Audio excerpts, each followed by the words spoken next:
Hindi pa rin nawawala ng pag-asa ang mga otoridad na makikita pang buhay ang ilang mga nawawalang pasahero ng MV St. Thomas Aquinas. Biyernes ng gabi nung nakasalpukan nito ang MV Sulpicio Express 7 sa karagatan sa Talisay City sa Cebu. Samantala problema rin ang tumagas na langis mula sa lumubog na barko. Live mula sa Talisay City sa Cebu, may report si Ivan Mayrina. Ivan? Jessica, 3 araw na nakalipas mula ng lumubog ang MV St. Thomas Aquinas pero hanggang ngayon mahigit 6 na po pa rin ang nawawala. Nagpapatuloy naman, Jessica, ang search, rescue and retrieval operations sa mga technical divers.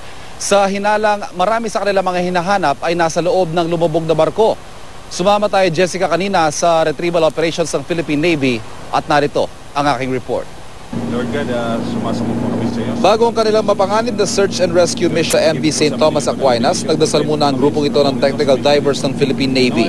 Ang ilan sa kanila bahagi ng grupong nakakuha noon sa labi ni DILG Secretary Jesse Robredo sa Masbate. Biyernes ng gabi na magsalpukan ng MV St. Thomas Aquinas at MV Sulpicio Express 7 sa karagatan sa Talisay, Cebu.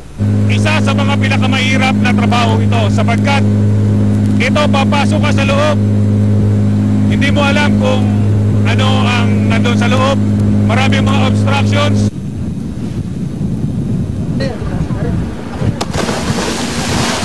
Makalipas ang ilang minuto, 8 katawan ang lumutang, kabilang ng isang buntis at bata. Maging ang technical divers, aminadong sila mismo'y naapektuhan. Tao lang po tayo. Pero so far naman po, mas yung fulfillment pag nakukuha namin yung mga dead bodies, nawawala po yung fear namin na mas kailangan tulungan po namin sila. Kuha naman ito ng composite team ng Navy, Coast Guard at Civilian Technical Divers sa lumubog na barko. At a depth of 25 meters, the visibility is already limited. Gamit ang malalakas na flashlight, tumambad ang bahagi ng barko na may malaking butas sa gilid. Pati ang tila paghiwa ng bumanggang Sulpicio Express 7. At ang walang humpay na pagsirit ng bunker fuel mula sa barko. Natukoy na rin ang daanan papunta sa passenger cabin at kantin ng barko. Dito makikita ang mga nagkalat na bagahe, mga nakaharang na debris na nagpahirap sa pagpasok ng diver sa barko. At ang bangkay ng ilang sinawing palad. Our divers are doing its best to locate all those missing personnel. If there are more than 80 personnel, we will look for those 80 personnel so that just to comfort those relatives. Ngayong araw, mahigit 100 labi ang naiahon ng rescuers. Kasabay naman nito ang pagdagsa ng mga naghahanap ng nawawalang kaanak. Kasi hawak-hawak pa niya yung pag niya na 361.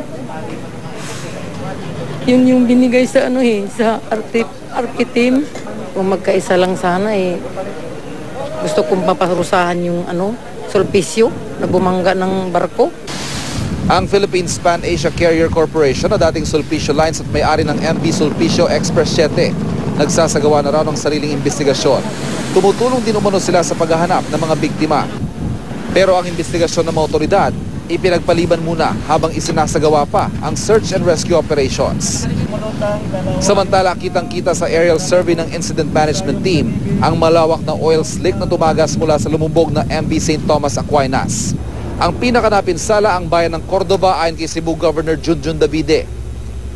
Bukod kasi sa kumapit na sa mga bakawan ng langis, apektado na rin daw ang turismo at kabuhayan doon. Kaya naman kaninang umaga, isinailalim na ito sa state of calamity. Sinimulan na rin ang cleanup operations na mano-mano. Bawal daw kasi ang mga kemikal na nakakasira sa mga bakawan.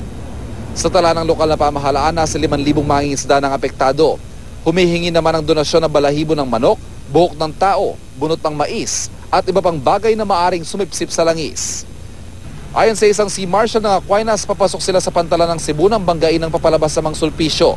Kumadkad ang nguso ng Sulpicio at binutas ang kanang likurang bahagi ng Aquinas. Pero para hindi sumama sa paglubog ng huli, umatras daw muna ang Sulpicio mula sa pagkakasalpok nito. Jessica, sa buong maghapon ay naging malikot ang lagay ng dagat, kaya ngayong hapon ay napilitan ng Incident Management Team na ipagpaliban na muna ang search, rescue and retrieval operations at ipagpapatuloy na lamang bukas ng alas 7 ng umaga. Jessica? Ivan, may official na bang report kung sino ang bumunggo kanino? Wala pang opisyal na report, Jessica, tungkol sa bagay na yan. Bagamat sa eyewitness accounts at gayon din sa ating mga nakausap, parang medyo unanimous naman yung kanilang opinion na ang bumangga ay itong vessel, ang cargo vessel ng Sulpicio Express 7. Pero yun nga, hanggat hindi nasisimula at natatapos sa investigasyon, ay walang opisyal na pahayag to that effect, Jessica. Okay, maraming salamat, Ivan Mayrina.